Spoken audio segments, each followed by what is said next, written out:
passing and over the line. Armstrong is shot. Scores! Colby Armstrong.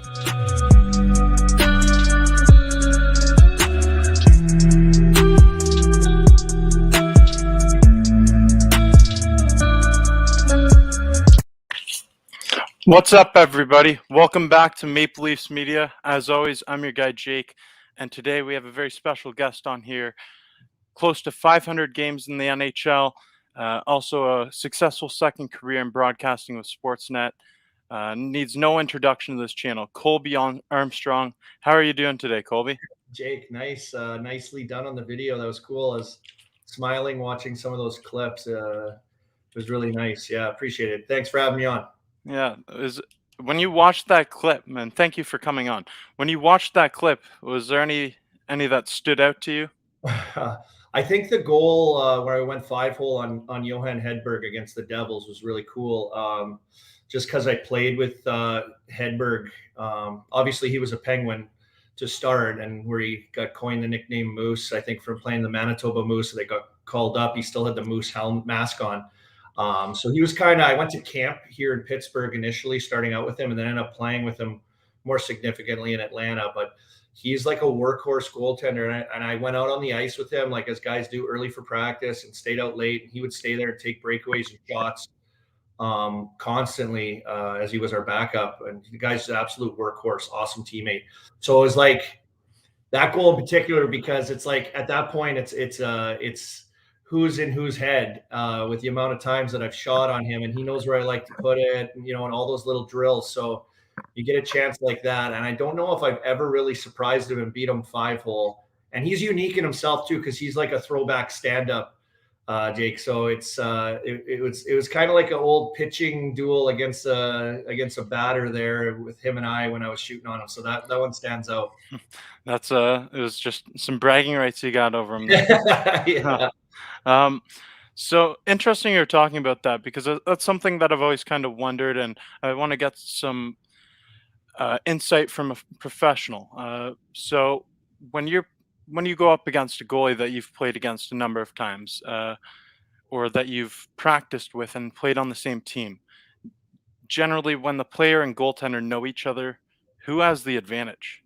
Yeah. I think it's tricky. I don't know. I've never been a goaltender, so it's tough to say, but I think there's a lot of second guessing that goes into it. I think in general, the player knows his sweet spots where he likes to put it.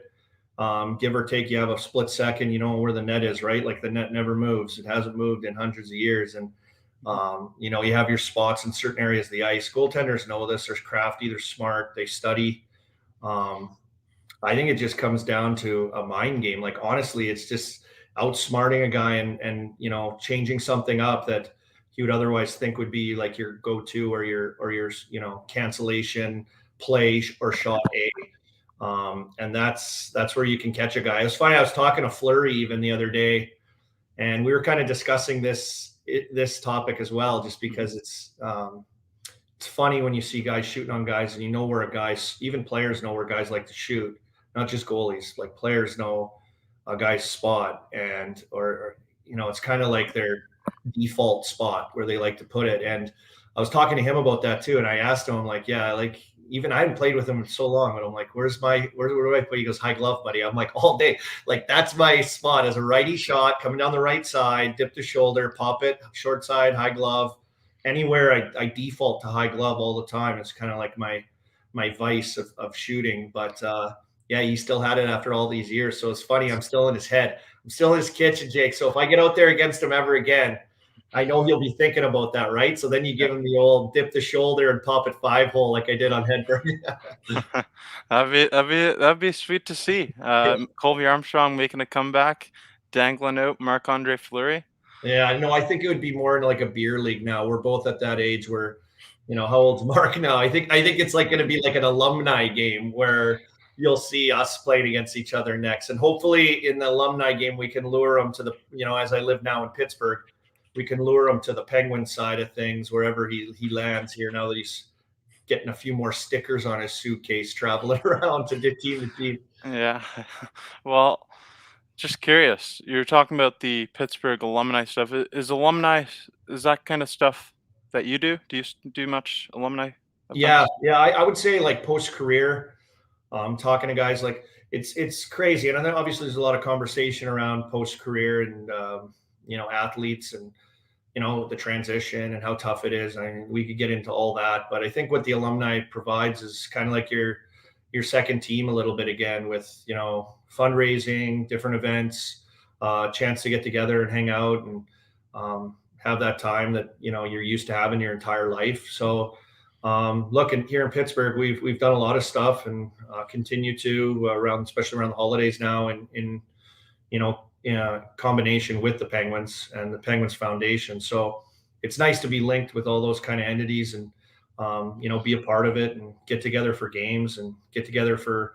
Unfortunately, I work a lot of Pens games here, so I don't get to go to like the little watch parties that they have and whatnot. So, but we have Brian Trottier here, who's obvious Hall of Famer and amazing NHL career, one of the best to ever do it. He's kind of our face and main glue of our entire group that kind of holds it all together. And I think since I've been back here now the last 6 years, here in Pittsburgh, I know the Leafs alumni, which I'm a member of as well, is huge. It's like a machine what they do. And we've gotten better every year and bigger and raised more money and done different projects. So we're getting there. We're getting there as we get more and more guys settling back here in Pittsburgh, or more and more guys willing to do a number of events for us. It's been a lot of fun. Yeah, that's something that's great to see. I always love seeing professional athletes or anybody like on a platform giving back to the community. It's great to see. Yeah, and I think that's one of the bonuses of it all. Like you get to go to these events, schmooze with fans, and reminisce and hang out and do some different fundraising events, and then at the end of it, you get to cut a check to a cause that's near and dear to a potential member of our alumni family who's going through something that we've chosen to put some money towards that. So yeah, it's been great. It's been great for the community. I think it's been great for us to be in the community that way as well. So it's a win-win, really.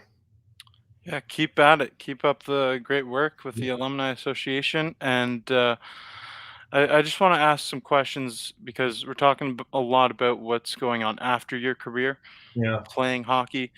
Uh, Myself, I'm trying to be a sports journalist. I'm currently studying that in school and college. So, my question to you is how did you find the transition from the ice to the broadcast booth? Um, Good question. I've learned a lot. Like I've learned a lot. Like you're lucky you're going to school. I never went to school for anything that I got myself into with this. I've just been immersed in hockey my entire life. It's all I've really known. I know the players, I know the league, I know tendencies. I can see it, I can spot stuff, and it's just like how my brain works, and like that's my life. So, um, I also enjoyed when I played too, mixing it up with media and cameras and different projects that we've done, and in house with different teams that I've been on with their, in house camera teams and such. So, something that I've always kind of had fun with.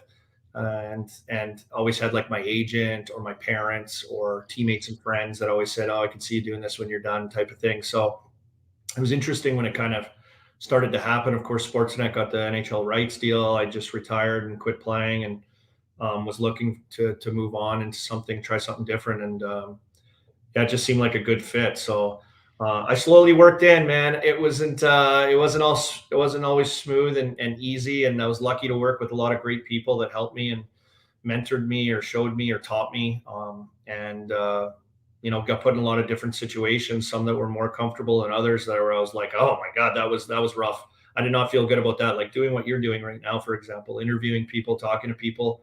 I find that skill of asking questions or interesting questions. You got to get inside your own head to be quite a challenge. So it's been a fun ride. I've done like I said, a ton of different things. What do I like doing better? I have no clue, but I just said to myself, like, look, I'm just going to try to get better every year. And if you, Jake, talk to anyone, it's just reps, reps, reps. You gotta put in the work, and you gotta be prepared, but you've got to get those reps and improve. And I've been lucky that I've been in a place where they've given me quite a few reps at a lot of different things. Yeah, that's a great answer. And just like you're saying, like you get better with practice, repetitions. That's the same thing with everything, really. Like hockey or interviews, everything. And I've watched some of your interviews that you've conducted. You've done a great job. I really loved the interview you had with Sidney Crosby. That was a Yeah, that great was one. fun. That was right here in my little basement studio that I had, of course, COVID. So they moved us all in here when I was working on the panel or on the desk or in studio. Um, I found a lot of editing is really important as well.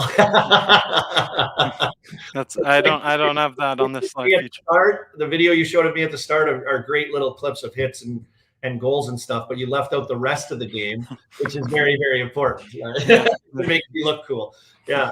Well, I did my best. I You did know the what? best I could. That was my first interview with Sid, and I still talk to him. I'm here in Pittsburgh. I haven't seen him as much in the last few years, obviously, just because of COVID and the situation and their schedule, and how crazy and dedicated he is. So he's just like not much time to get to see guys, but still talk to him, text with him, talk to him on the phone, and so that was all these years of working at Sportsnet and doing different projects and all that stuff. It was the first time I actually got like to sit down with him and talk to him. And then, fast forward a few months later, I got him and Ovi together in Chicago at NHL like combine type of thing at the start of the year for media days. So it was, it's been interesting. Some of the guys I've been able to talk to and how fun it's been, and how just to see how those things operate as well in conducting an interview or sit down with somebody and doing that. Yeah, it's a really fun process. I'm really enjoying all of this.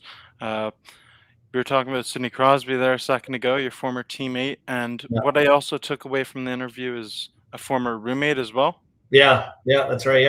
Yeah. This is when they had roommates on the road. So him and I shared a room together in hotel rooms and stuff. We spent a ton of time. We had a young team in Pittsburgh at the time, and And we hung out a lot. But in particular on the road, on road trips and stuff for a few years, where I was, him and I were spent a lot of time together in our hotel room. do you have any Sidney Crosby stories I got stand out from the I rest? got a bunch, man. Like superstition stuff. Like I remember we'd sit Yeah, in our hotel beds, double beds in the room, and throw water bottles in the garbage can, depending, if we made it. Of course, it's tucked under the desk, so you've got like a little window from the bed to like throw an empty water bottle after you drink it through a window like this big into the garbage can. And if you got it in, you're going to have a good game. And if you didn't, like, it's not good. Like, it's not going to be good. So you can imagine how many times like we've missed that and how many times we had to keep redoing it until we got it in. Buffalo in particular, road trip, always go eat at the steakhouse in Buffalo. I think it's like Chop House of Buffalo. You're a Bills guy. You've probably been there a few times. We get back to the hotel and they had this like double decker chocolate cake. It was like the biggest piece of chocolate cake ever. And him and I would each get one like before we played Buffalo. Like he wouldn't do that anymore. Believe me, he's a freak. But it's like at the time I had him convinced, like, oh yeah, let's get some desserts going. So we eat, have dessert, get back to the room and have dessert again. That was a little old school, but he was great. It was great to be around the circus, if you know what I mean. Like, going up to Western Canada and the media and fans outside the hotel and like, getting in a cab underground and sneaking out the back to get to the rink on time. And some of the stuff was kind of cool for me just to kind of be around and witness and see. well, first of all, like, how was the sugar rush after eating the double decker cake? I know I always kept it high, man. I always kept it high. I kept the high energy there. So, I mean, that's why I like being around me. Just kept things going. I kept them loose, kept them flying a little bit, and it was definitely not the wisest choice, I would say. Not, not, Eat a King Kong chocolate cake like that is not the smartest thing for a game. it's probably not the best pregame meal, but who am I to criticize it? So, uh, in your opinion, is Sidney Crosby a top five greatest all time player? Oh God, you're throwing into some pretty big names that are on that list: Gretzky, Lemieux, Howe, or Crosby. I mean, That's what I have it. I think right now that's where it sits. I I mean, there's been lots of conversation. I've talked to people that don't think Sid should be in the top 20. I think I find that hard to believe, but I think there's a lot that goes into that, right? Like, as good as Ovi is, and as good as his goal scoring and what he's been able to do even this season.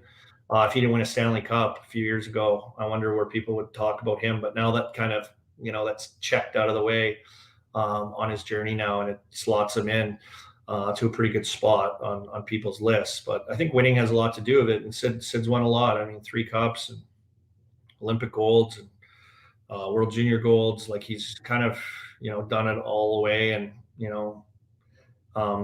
led underneath the microscope of being the face of the game for a number of years as well. So could he get bumped out of there? Yeah, maybe he could probably get bumped out of there. But I think right now at this point, you put him up in the tops, where he sits. I have no clue. I think the names above him that we talked about are pretty darn good, though, and you put him somewhere in behind there.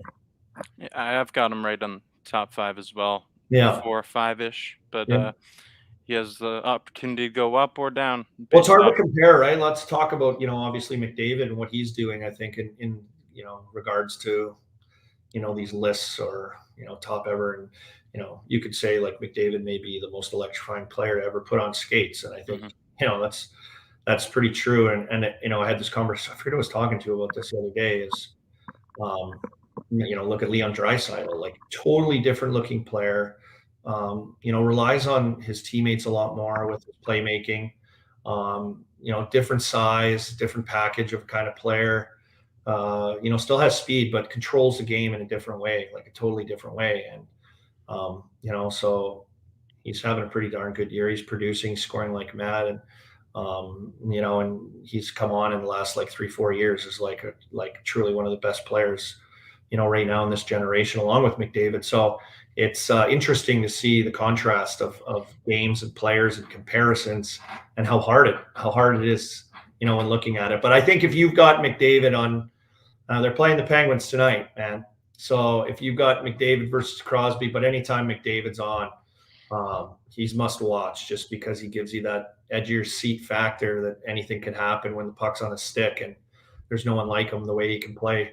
1-on-4, 1-on-3, or attack offensively with his speed. It's on another level. I always say this, Jake. Tell me if you play video games. I'm not a video game guy, but like I watch my kids play. I have 4 kids, and my son plays a little bit. But like they always say, he's like a video game. Like I don't even know. Like I'm watching my son playing video games. I don't even think they make video game players as fast or as electrifying as Connor McDavid. Like he's better than AI. He's better than video games. Like they don't make it that good. One thing I do know about the NHL video games is that they don't have a 99 overall player in there, and Connor McDavid should be 99 overall. Yeah, likely he should be. You remember the old, I don't know how old you are, but I remember like the old Sega game, like Jeremy Roenick was like the best rated player that one year in like the game. He was like unbelievable, but I think he was like a 99. So I think you should definitely give Connor a 99 for what he's been doing the last few years. Yeah, I'm with you on that. I agree. When you look back on your career, like what stands out most to you? What is it that is your most memorable moment? Oh, I think looking back on it, like my most memorable moment is representing, Canada at World Championships a couple times. It was amazing. I think playing in your first playoff game, I didn't have like any playoff runs, but just to experience chasing the Stanley Cup and like the energy of the playoffs. And, I got to do it once in Pittsburgh against Ottawa, and then my last year in Montreal against Ottawa, who beat us out in the first round both times. Damn you, Senators.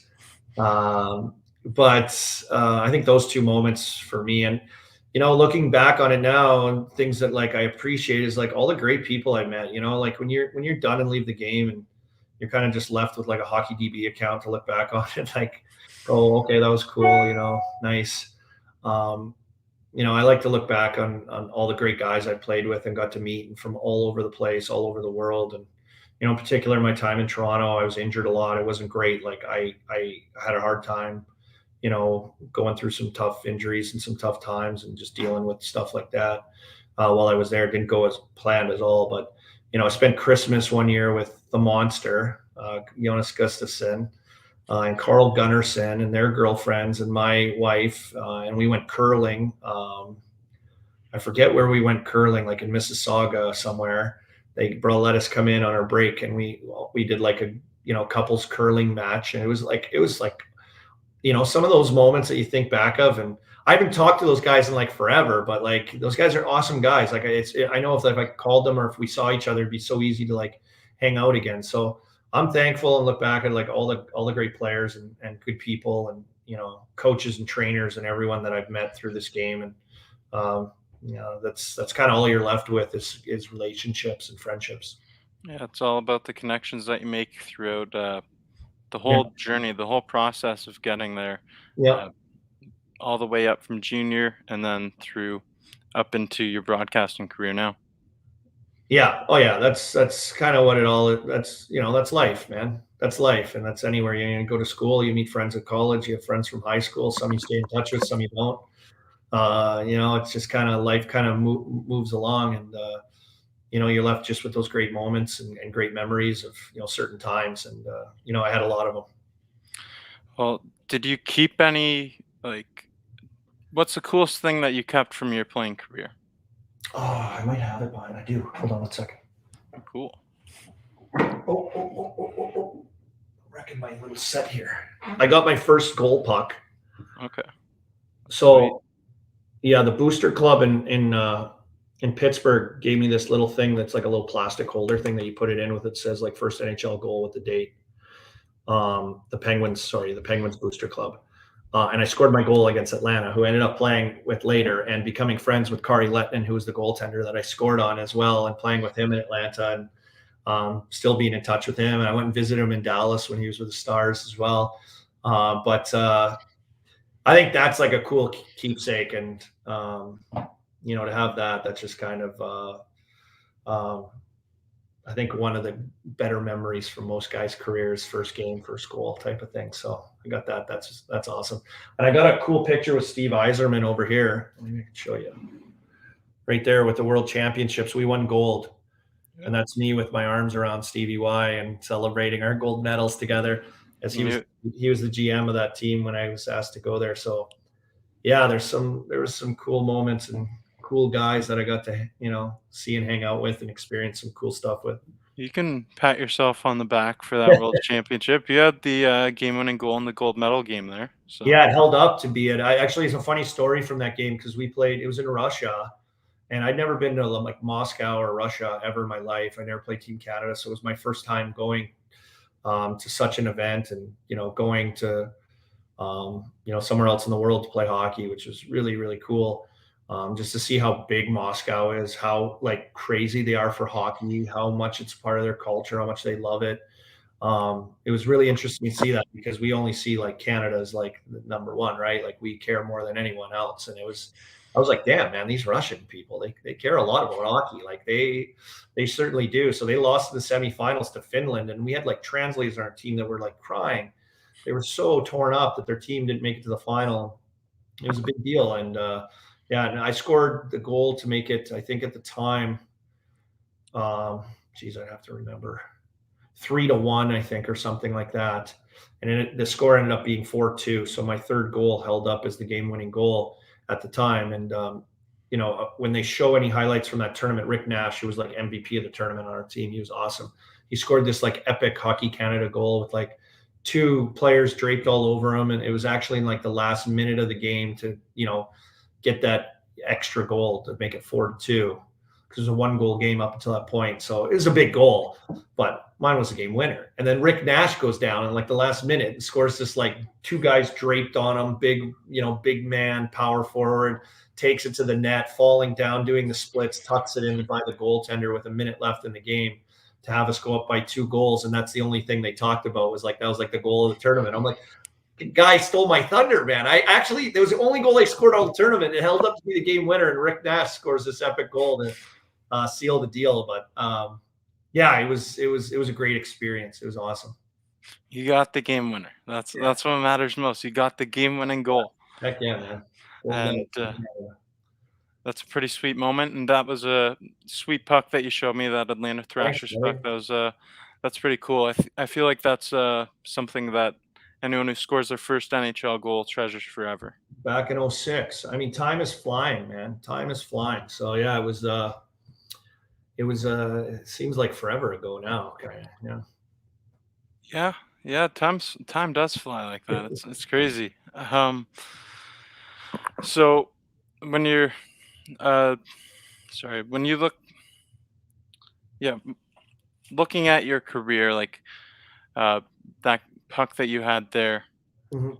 uh, you've obviously had a lot of opportunities to play in a lot of different places, meet a lot of different people.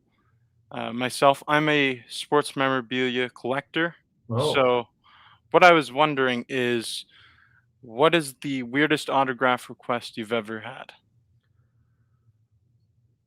I signed a guy's face at a bar once. It was like a bar restaurant we used to go to all the time. And I think the guy had been drinking a little bit and it was in Wilkes-Barre, but I signed his face. He asked if I could sign his forehead and I signed like his face. And he was like all fired up about it. I don't know why. But that was in the minors. Other than that, I think everything's been pretty generic, like napkins to hockey sticks to jerseys to pictures to pretty generic regular stuff. I signed a human's face though. That was cool.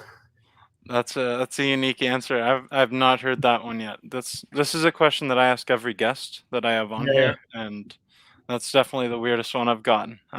Yeah. Happy Gilmore, remember he signed that woman's chest at the golf event. And I Yeah. think, that's probably the most unique thing I've seen with any kind of autograph stuff. But yeah, I signed a guy's face.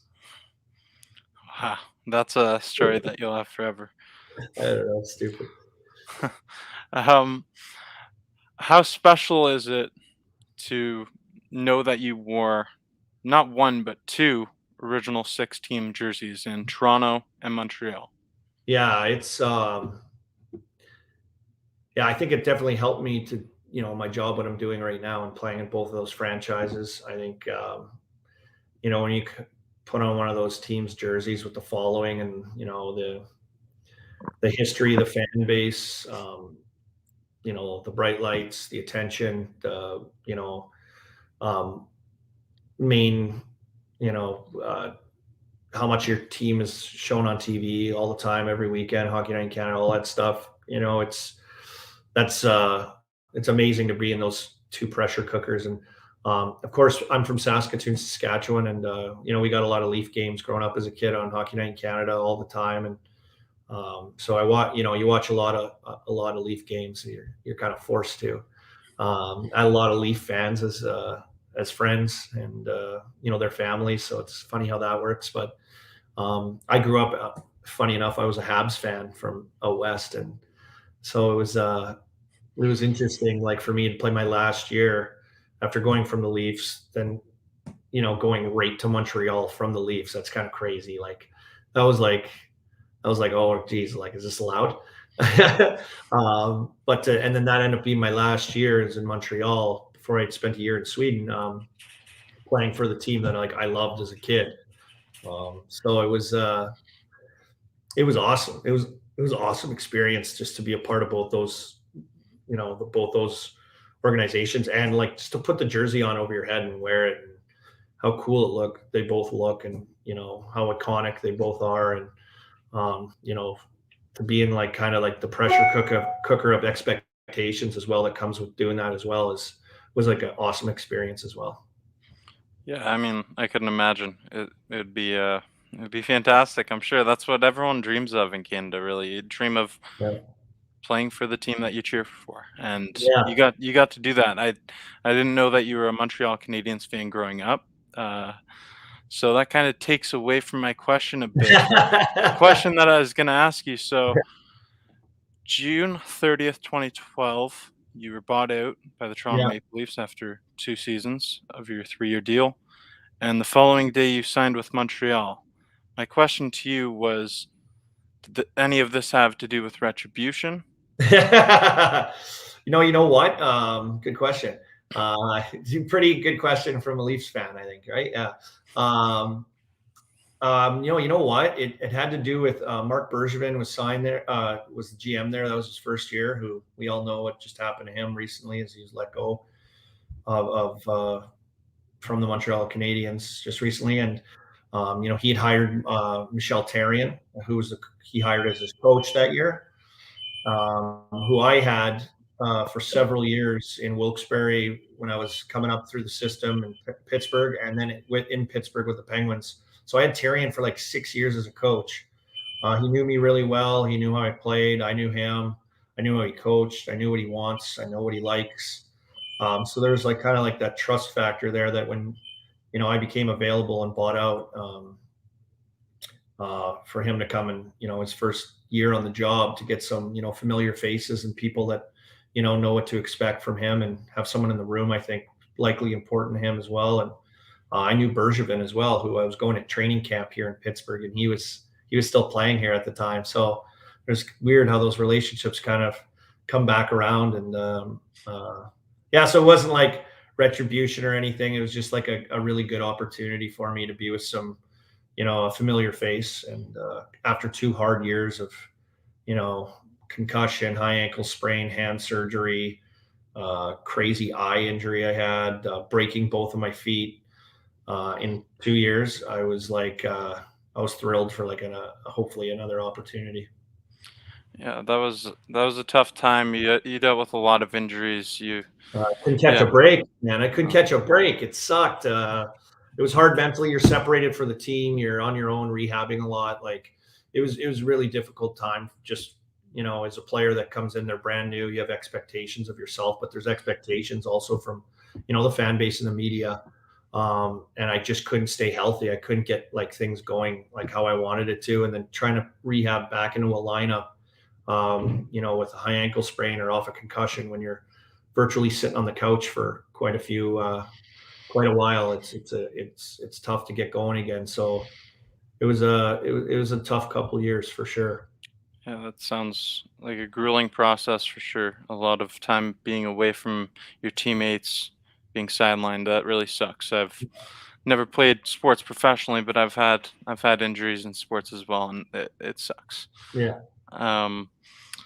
For you, in your playing career, what was the most difficult thing for you to overcome? It's a heck of a question, Jake.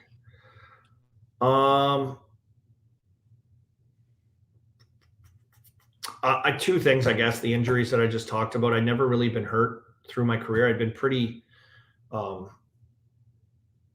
don't know. I'd kind of been pretty resilient through playing like a more reckless style of hockey as well. And, I've been pretty fortunate through my career. I had shoulder surgery, but that was in the off season where, so I held up actually pretty good up until I became a Toronto Maple Leaf and I signed that contract. But I think, dealing with that, and also being a first round pick and going to Pittsburgh and spending 3.5 years in the minors without actually getting a call up or a game, that there was some times through that too, where it was like, what am I doing? Like, is this worth it? Am I going to play in the NHL?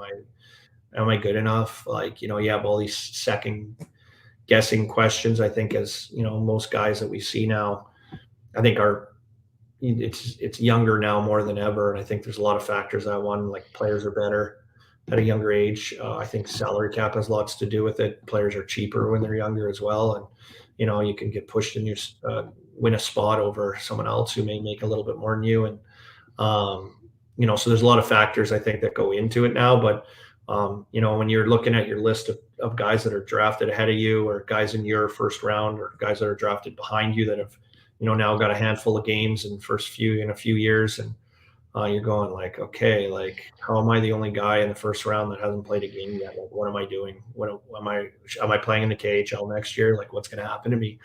So there were some tough moments with that along the way. Just a lot of uncertainty, it sounds like.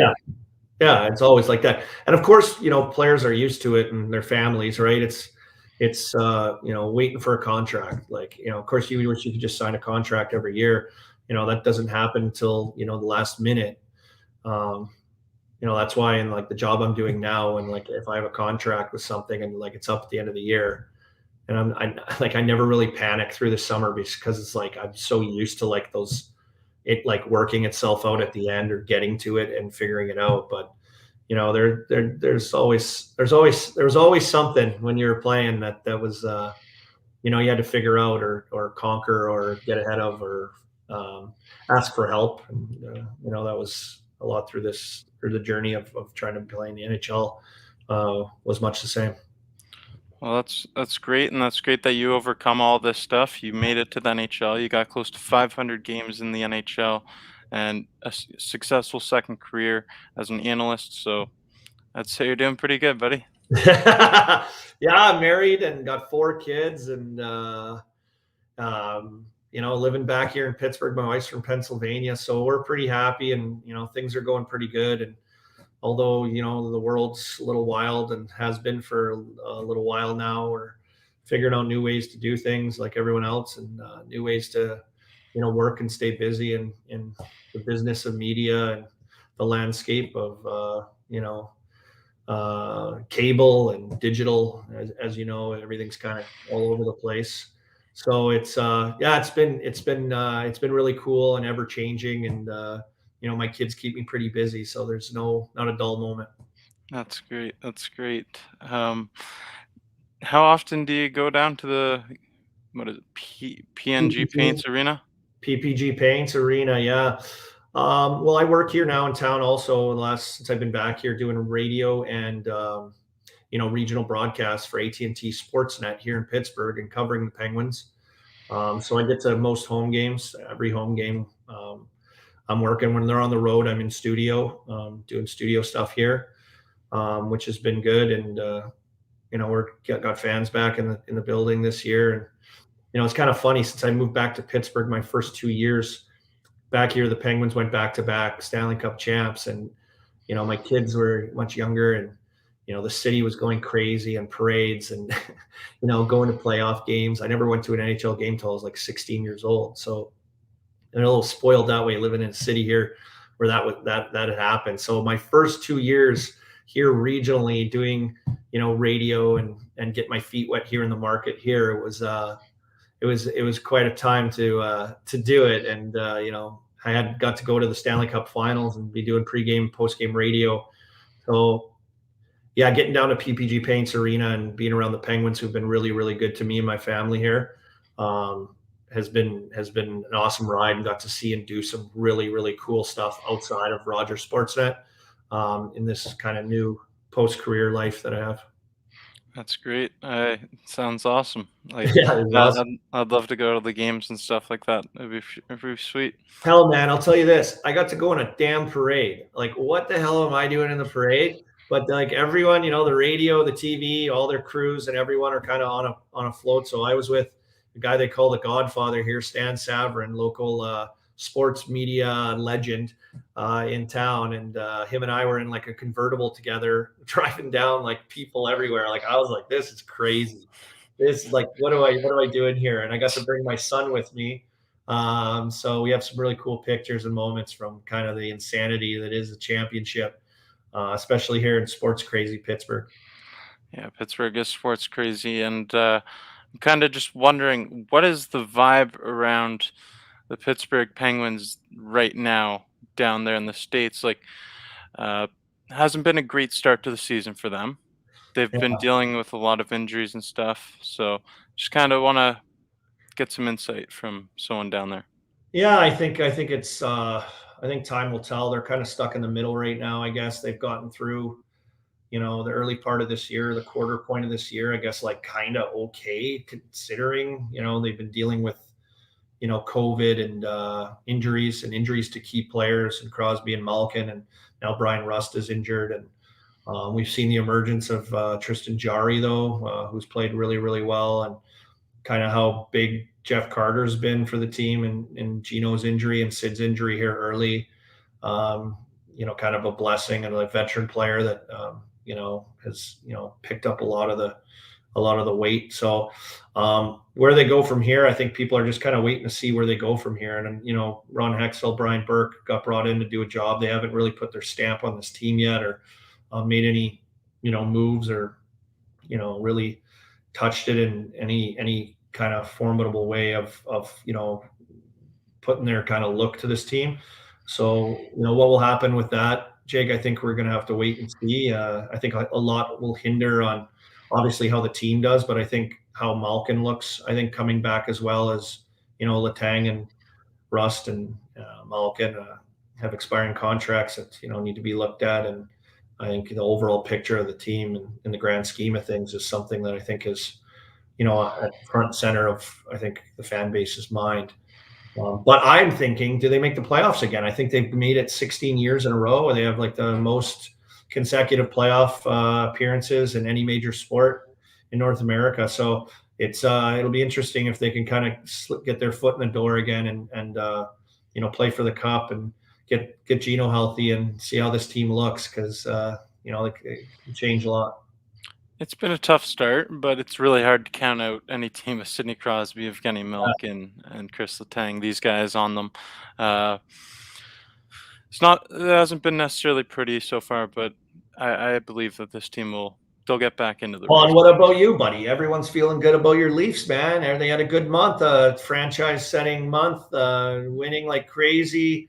I feel like they do this to us all the time. Covering the Leafs.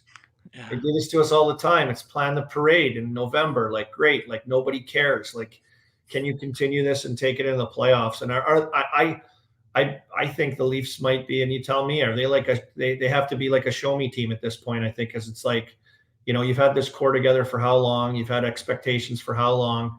You've never got over certain hurdles, and it's all fine and dandy to have an awesome November, but like, you got to show us, I think you got to show the hockey world that, this is the right recipe and this year's the year, right? Yeah. I mean, the month of November has been great.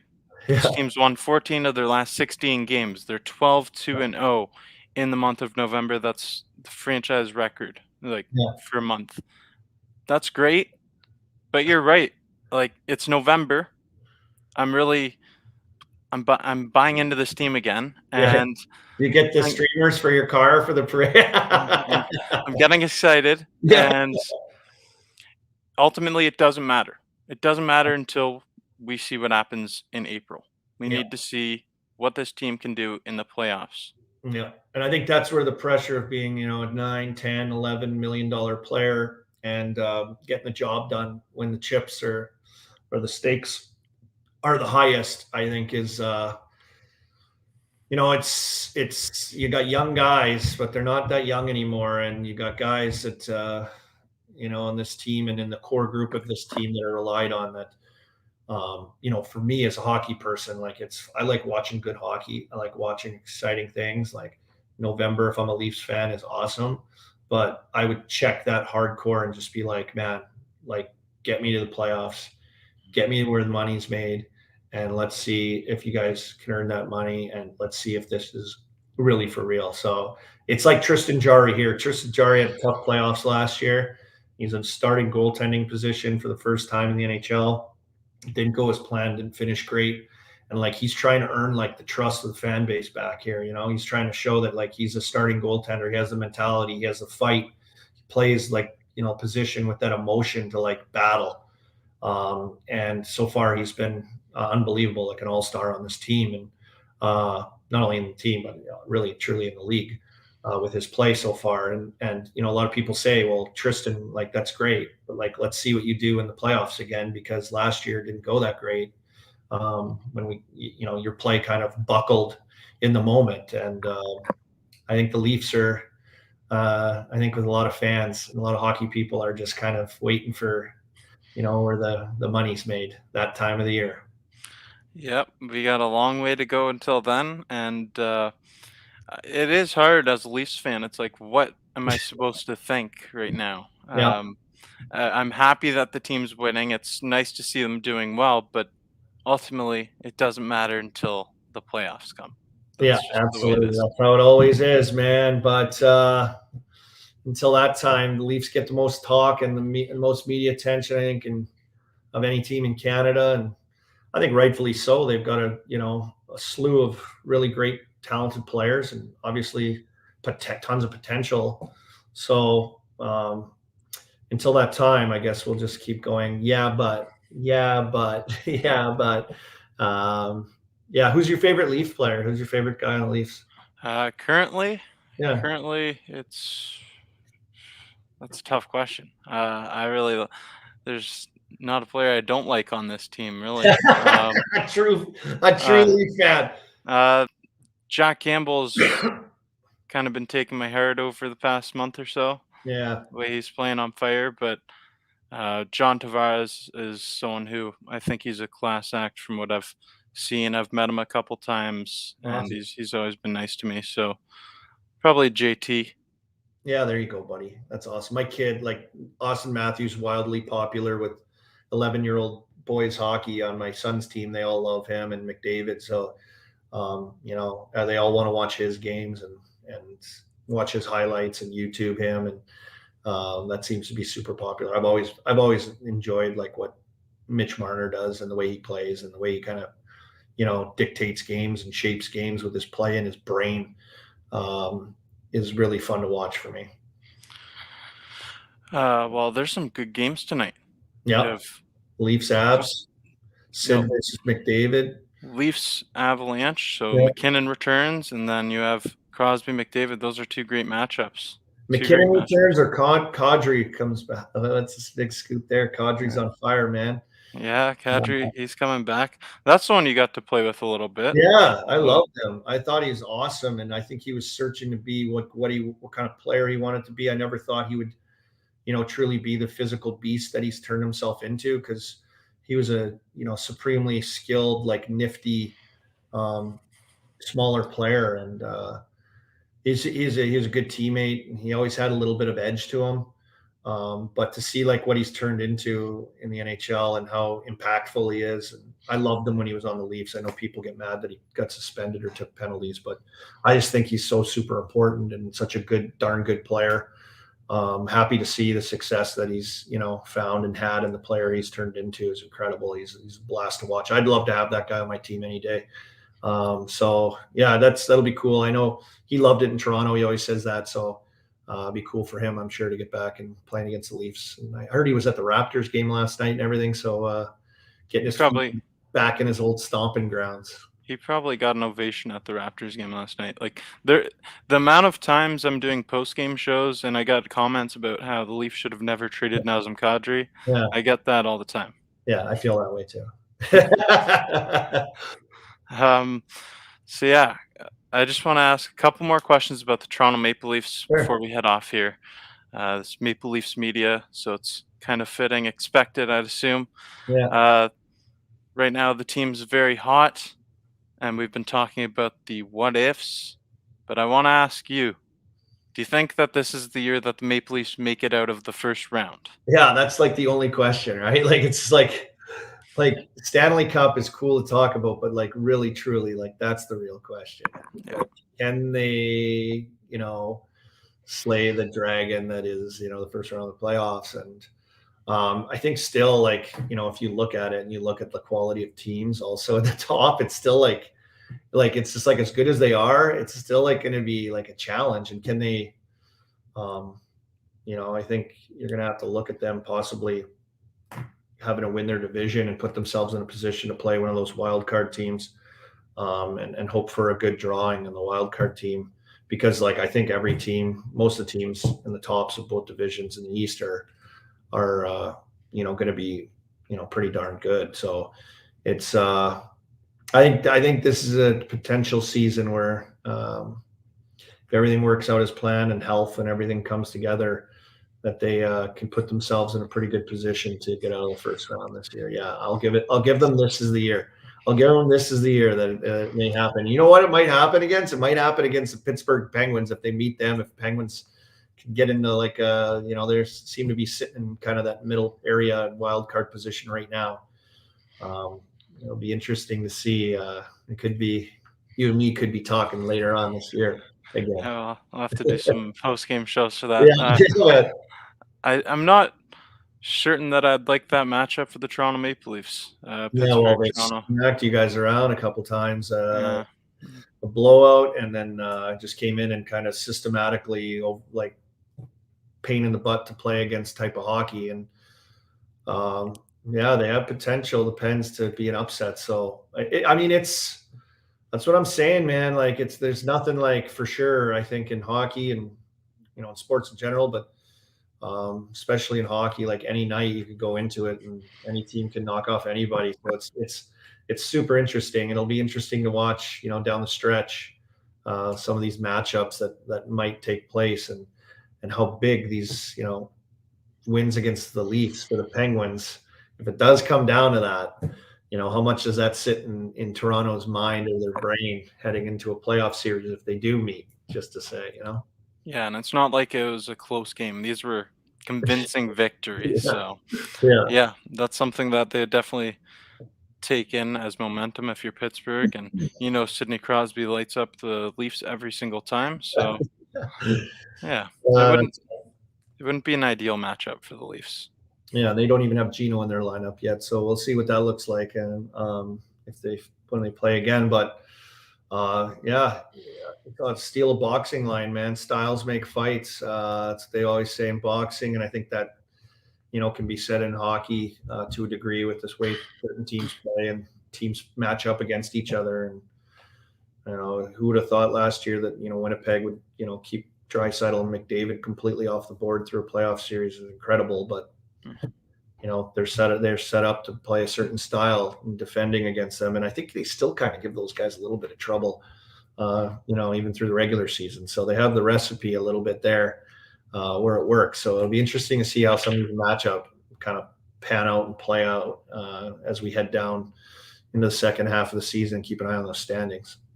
And that's kind of exactly the same thing as what Montreal did to Toronto in the playoffs last year. Yeah. You take away Austin Matthews and Mitch Marner, and basically William Nylander and Jason Spezza were the Leafs' top players at that point. So, I mean, that's good, but it wasn't enough. Yeah, well, and you had a commanding chokehold on a series and blew that apart as well, which was like, who saw that coming all alone in itself?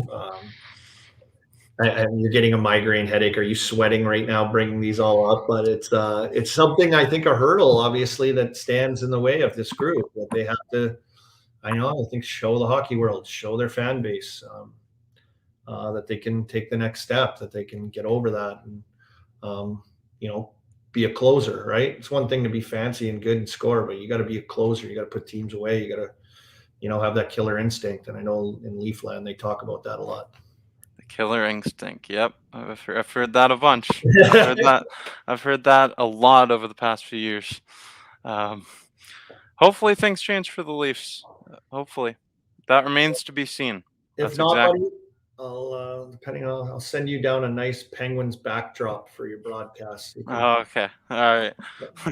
We can switch over, man. I mean, they've won a lot more, haven't they? Yeah, recently. Yeah, that could change though as their core gets a little older. You might be in a good spot with that Leafs background behind you now. Leafs Nation for life. There you go, buddy. Colby, one more question while I have you on here. Tonight we got Colorado and Toronto in Toronto at Scotiabank Arena, 7:30 p.m. Do you have a score prediction for that game? I will say it is going to be. I don't know why I have it in my head. It's going to be 4-3 Colorado. Okay. A close game. I don't know, McKinnon coming back, a little bit of juice from Kadri on the line. Like, I just think anytime teams come into Toronto too, there's just like a little extra juice, a little more attention. Players get up for that. That's something that Toronto always has to face, teams coming in there and everyone's a little bit gets into the circus that is, Toronto and kind of brings the best out of some of these teams that, play in little quieter markets or different situation or grew up in Canada and know that this is like, the shining light. So That's my prediction. We'll see if I'm right. You can give it to me on social media if I'm wrong. All right. Give you And that. my prediction, I'll Yeah, put let's mine hear out it. here as well. I'm Yeah, not going to leave you hanging. My let's hear it. prediction, I'm going the other way. I'm going 3-1 Toronto Maple Leafs. Oh, I like that. I like that. I can see it. 3-1 Toronto They've been Maple Leafs. defending well lately, and Cam. Yeah, you can put all the things together. That's why I had a hard time going. 4-3 sounds like a lot of goals. Yeah, I think Jack Campbell's going to stand on his head again tonight. Yeah. Well, he's been doing a heck of a job. He's a great story. He's one of the best stories, I think, right now in the NHL for his age, where he came from, and what he's been able to do, and backstop and be the backbone really for this Leafs team. So, and all done it all the while with a smile on his face, and as like a kind of like he's like a little kid, you know. He has that energy that like a little kid would have in just playing the game, and I think he has a lot of people cheering for him. So it's been a great story, and we'll see if he can conquer the big boys of the Colorado Avalanche here tonight. We'll see. When I watch Jack Campbell and the Maple Leafs, to me, it just feels like the team rallies behind Campbell. Like everybody loves Campbell, Yeah, and everybody. Last year, when Campbell took over the net, to me, it was noticeable that the team played better in front of him. yeah, probably. They get on a roll. You get a good feeling, and I think he exudes positive energy and good feeling. So, um, you know, probably has a lot to do with it and how these guys feel about him and how they battle for him. So, he's got it going right now, man. Good luck to your Leafs tonight and the rest of the year. I'll be thinking of you and watching the ups and downs of the season. Yeah, thank you very much, Colby Armstrong, for coming on here today. Been on here just under an hour. I appreciate your time. So thankful. And everyone watching, thank you very much. Have a good day. This is Maple Leafs Media. I'm your guy, Jake.